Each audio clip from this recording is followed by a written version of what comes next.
All right, today we are going to be looking at the Jackson presidency again. Yesterday you should have watched the video of the election of 1824 and 1828. We all know that in 1828 Andrew Jackson was elected president. Now, just a reminder, he was for the common men, meaning he really related with the poor and the middle class as a whole, and he wanted them to be able to express themselves in the government. Okay, that's why it's called the age of the common men. One of the first things he did in office when he was elected was the Indian removal. Okay, this would be the removal of 5 civilized nations.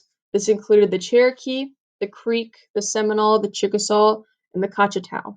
Okay, these tribes all lived in farming communities, meaning they were civilized. Okay, so just like how we kind of live in farming communities today, places like that, that's kind of how it was, okay, in these Indian tribe towns. But, okay, the whites, they wanted land, okay? Land was a motive for them to move. So whites were looking for farmland and they were looking for gold, okay? Farmland to get their crops out, gold for money. So Jackson wanted to move the Native Americans to the Great Plains, okay? Great Plains, Nebraska, Iowa, Kansas, places like that.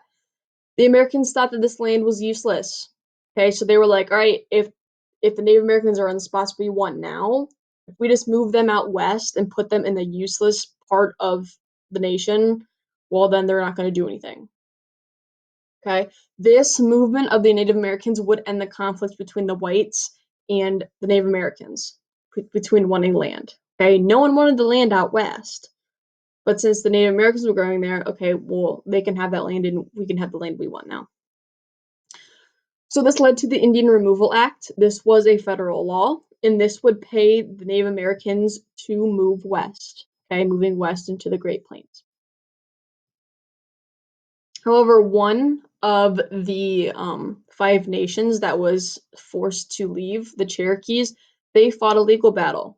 Okay, so treaties in the 1790s had given the Cherokee the status as a separate nation.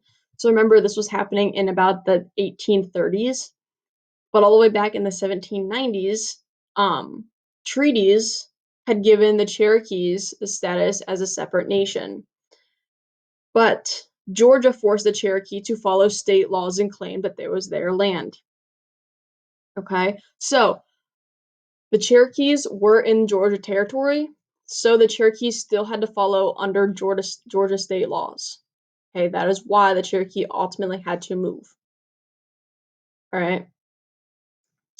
So then you had the Supreme Court, Worcester versus Georgia. This was the legal battle that was happening in the Supreme Court.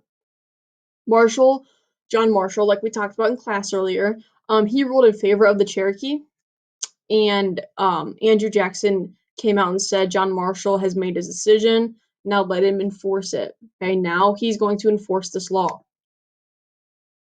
So this comes down to enforcing the Indian Removal Act. Okay, now this was the Treaty of New Echtoa. This was a small group of Cherokee with no authority who agreed to leave Georgia. So it wasn't the whole nation, but it was a small little group of them. Chief John Ross sent protests to U.S. Senate. Daniel Webster and Henry Clay supported the Cherokees. Remember, Henry Clay was the one that teamed up with John Quincy Adams for his presidency. So John Quincy Adams would beat President Jackson. Okay, now all of a sudden we see Henry Clay here supporting the Cherokee going against Jackson. Senate approved the treaty by a single vote. Okay, so they agreed to leave Georgia, this small Cherokee community. This ultimately leads to the Trail of Tears, which I will get into in the next video.